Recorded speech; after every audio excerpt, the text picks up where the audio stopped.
General Bajwa को अलविदा कैसे कहा जाएगा?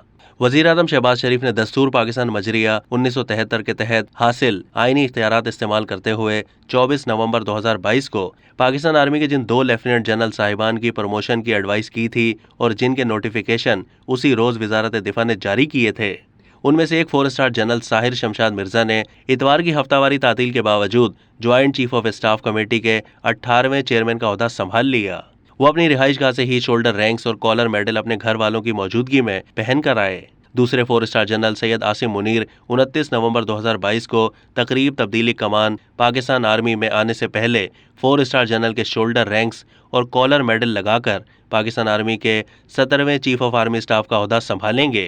इस तकरीब में सुबुकदोश होने वाले army chief general Qamar Javed Bajwa एक पुरवकार अस्करी तकरीब में, जिसकी हतमी तैयारियां हॉकी स्टेडियम GHQ में मुकम्मल कर ली जाएंगी, उसमें आर्मी कमान की अलामत मलाका स्टिक नए हाफिज कुरान और एजाजी शमशीर याफ्ता जनरल सैयद आसिम मुनीर को देंगे, जिसके बाद सुबुकदोश होने वाले आर्मी चीफ तकरीब गाह से अपनी रिहाइश गाह वापस चले जाएंगे।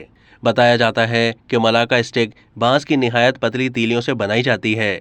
मलेशिया में बनने वाली ये बहुत महंगी तकरीबन 10,000 रुपए की 2 फीट लंबी छड़ी होती है, जो दुनिया भर के बेशतर आला फौजी अफसर अपनी बगल में रखते हैं।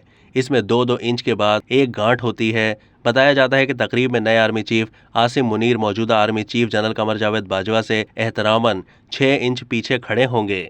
जनरल बाजवा उन्हें मलाका स्टिक पेश करेंगे। इसके साथ ही फौजी कमान जनरल आसिम के सुपुर्द हो जाएगी। एजाजी शमशीर याफ्ता पहले हाफिज कुरान सिपा सालार पाकिस्तान सुबुकदोश होने वाले जनरल कमर जावेद बाजवा को हॉकी स्टेडियम GHQ के बाहर तक जाकर अलविदा कहेंगे। बाद अज़ा air chief, naval chief, corps commander साहिबान और पाकिस्तान आर्मी के लेफ्टिनेंट जनरल साहिबान, मेजर जनरल साहिबान अपने नए आर्मी चीफ को ओहदा संभालने पर मुबारकबाद पेश करेंगे। इस तकरीब में मुसल्लह अफवाज के सैकड़ों सीनियर ओहदेदार अपनी अपनी फैमिली के साथ शिरकत करेंगे। अब तक के लिए इतना ही। मज़ीद मालूमात के लिए डेली जंग के YouTube चैनल को सब्सक्राइब कीजिए।